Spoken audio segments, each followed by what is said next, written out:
तो नमस्कार दोस्तों आज हम लोग जानने वाले हैं परख नली के द्वारा शिशु का जन्म किस तरह होता है, अर्थात टेस्ट ट्यूब बेबी का जन्म किस प्रकार होता है। ठीक है, टेस्ट ट्यूब बेबी का जन्म किस प्रकार होता है, इसकी सारी प्रक्रिया हम जानने वाले हैं। इसको हिंदी में कहा जाता है दोस्तों, हिंदी में इसको कहा जाता है परख नली शिशु। क्या?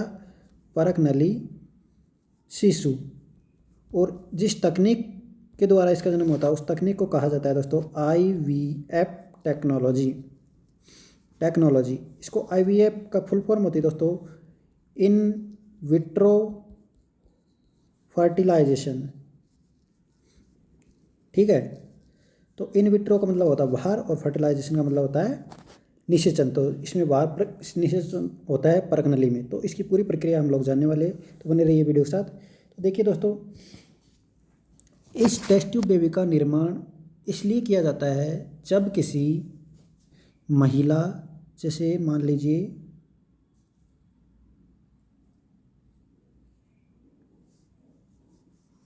ये आप समझ गए होंगे क्या है,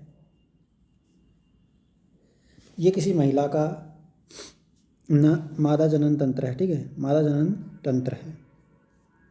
तो ये आप जानते हो ये है फैलोपियन ट्यूब। ये क्या है? Fallopian tube. जब किसी महिला में फैलोपियन ट्यूब है दोस्तों, इसका इसमें या तो अवरोध उत्पन्न हो जाता है या इसका पूर्ण विकास नहीं होता है। तो जब जो ये अंडाशय है दोस्तों, इसके द्वारा तो अंडाणु का छोड़ा जाता है। ठीक है, और पुरुष के शुक्राणु यहाँ से आता है, पुरुष का शुक्राणु। तो जब पुरुष का शुक्राणु और महिला का अंडाणु जब यहाँ अवरोध उत्पन्न हो जाता है तो वो दोनों मिल नहीं पाते हैं, अर्थात निषेचन की प्रक्रिया नहीं हो पाती है। निषेचन की प्रक्रिया है दोस्तों, उसमें बाधा उत्पन्न हो जाती है जब इसमें हमारी फैलोपियन ट्यूब में अवरोध उत्पन्न हो जाता है या फिर इसका पूर्ण विकास नहीं हो पाता है। तो इस परिस्थिति में टेस्ट ट्यूब बेबी या IVF टेक्नोलॉजी का सहारा लिया जाता है और बच्चे का जन्म होता है।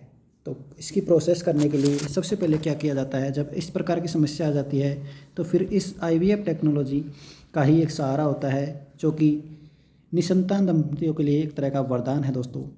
तो फिर इसका सहारा लेते वो लोग। तो इसका सहारा लेने के लिए जो महिला है दोस्तों और जो पुरुष है, महिला का अंडाणु और पुरुष का शुक्राणु, अंडाणु और शुक्राणु कोशिका ले ली जाती है। महिला की अंडाणु कोशिका और पुरुष की शुक्राणु कोशिका दोस्तों, इन दोनों को परख नली में इनका निषेचन करवाया जाता है। टेस्ट ट्यूब में इसका निषेचन करवाया जाता है। टेस्ट ट्यूब कहाँ है? लैब में। लैब की प्रक्रिया कहाँ हो रही है? शरीर के बाहर हो रही है। वैसे तो निषेचन की प्रक्रिया कहाँ होती है? नॉर्मली निषेचन की प्रक्रिया होती है फैलोपियन ट्यूब में, लेकिन हम कहाँ पे करवा रहे हैं? टेस्ट ट्यूब में। इसलिए इसको टेस्ट ट्यूब बेबी कहा जाता है दोस्तों। जब अंडाणु और शुक्राणु का निषेचन करवा दिया हमने, निषेचन करवा दिया, उसके बाद में ये क्या बन गया? जायगोट बनता है। क्या बनता है दोस्तों? जायगोट। तो ये प्रयोगशाला में जायगोट का निर्माण हो गया। इसका निर्माण प्रयोगशाला में हुआ है, ना कि शरीर में। इसलिए इसको इन विट्रो और फर्टिलाइजेशन।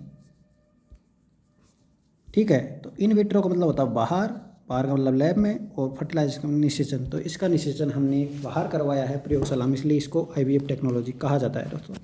तो इस तरह जब जायगोट का निर्माण हो जाता है प्रयोगशाला में, तो फिर उस जायगोट एक कोशिकाएं होती है, वो उसको कल्चर मीडियम में अर्थात इसको संवर्धन माध्यम में रखा जाता है ताकि उसका और विकास हो सके। संवर्धन माध्यम में जब कल्चर मीडियम में रखा जाता है इसको, तो इसकी एक अवस्था होती है दोस्तों, इसकी एक अवस्था आती है ब्लास्टुला अवस्था तक इसका विकास लैब में ही करवाया जाता है कल्चर मीडियम में। जब इसकी ब्लास्टुला अवस्था आ जाती है, जायगोट की ब्लास्टुला अवस्था आ जाती है, तो इसको जो माता है उसके गर्भाशय में प्रत्यारोपित कर दिया जाता है। माता के गर्भाशय में ब्लास्टुला अवस्था आने पर उसको प्रत्यारोपित कर दिया जाता है। ठीक है, इसके बाद में उस बच्चे का जो विकास है, उस बच्चे का विकास दोस्तों नॉर्मल प्रोसेस से होता है जैसे कि सामान्य बच्चे का होता है, और नॉर्मल फिर उसकी सारी जो भी प्रक्रिया होती है, सारी सामान्य प्रक्रिया होती है, उसका नॉर्मल विकास होता है और फिर उसका जन्म होता है आफ्टर 9 मंथ।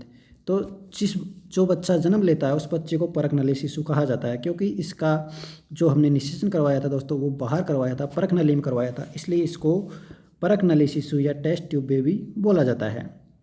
तो इस तरह हमने ये टेस्ट ट्यूब बनवा लिया है, टेस्ट ट्यूब बेबी का हमने निर्माण किया है। तो ये एक बहुत अच्छी प्रोसेस है। इस तरह इस परख नली शिशु का जन्म होता है। और इससे संबंधित जो महत्वपूर्ण फैक्ट है वो भी मैं आपको बता देता हूँ दोस्तों। हमने पूरी प्रक्रिया जान ली है, किस तरह आखिर हमने टेस्ट ट्यूब बेबी का जन्म हुआ है, किस प्रोसेस से। तो महत्वपूर्ण फैक्ट है वो मैं आपको बता देता हूँ दोस्तों।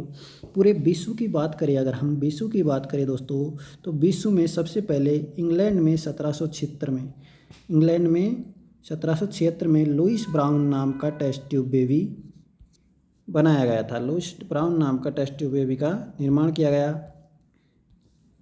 ठीक है। उसके बाद में अगर भारत की बात करें दोस्तों, भारत में सर्वप्रथम कोलकाता के एक वैज्ञानिक थे दोस्तों, कलकत्ता के एक वैज्ञानिक थे। उन वैज्ञानिक का नाम था दोस्तों सुभाष मुखर्जी, डॉक्टर सुभाष मुखर्जी।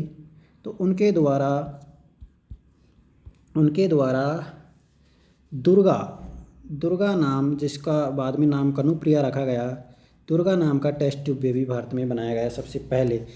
उसके बाद में मुंबई में second test tube baby Harsha के नाम से बनाया गया। इस तरह आजकल वर्तमान में ये सुविधा भारत के लगभग अनेक हॉस्पिटलों में ये सुविधा टेस्ट ट्यूब बेबी की उपलब्ध है, जो कि एक बहुत ही लाभदायक तकनीक है। जिनको संतान प्राप्त करने में समस्या हो रही है तो वो इस तकनीक का सहारा ले सकते हैं दोस्तों। तो ये थी पूरी प्रक्रिया, किस तरह हमने टेस्ट ट्यूब बेबी के द्वारा बच्चे का जन्म किया है, टेस्ट ट्यूब के द्वारा। तो यही था आज का वीडियो दोस्तों। वीडियो पसंद आए तो लाइक शेयर सब्सक्राइब जरूर करना। बाकी आपको वीडियो कैसे लग रहे कमेंट करके ज़रूर बताना दोस्तों। ये हमारी प्रक्रिया है, जो महत्वपूर्ण जानकारी है, नॉलेजेबल वीडियो आपके सामने लेकर आए दोस्तों। तो यही था वीडियो पसंद आए तो लाइक शेयर सब्सक्राइब कर देना। थैंक यू, धन्यवाद, वंदे मातरम।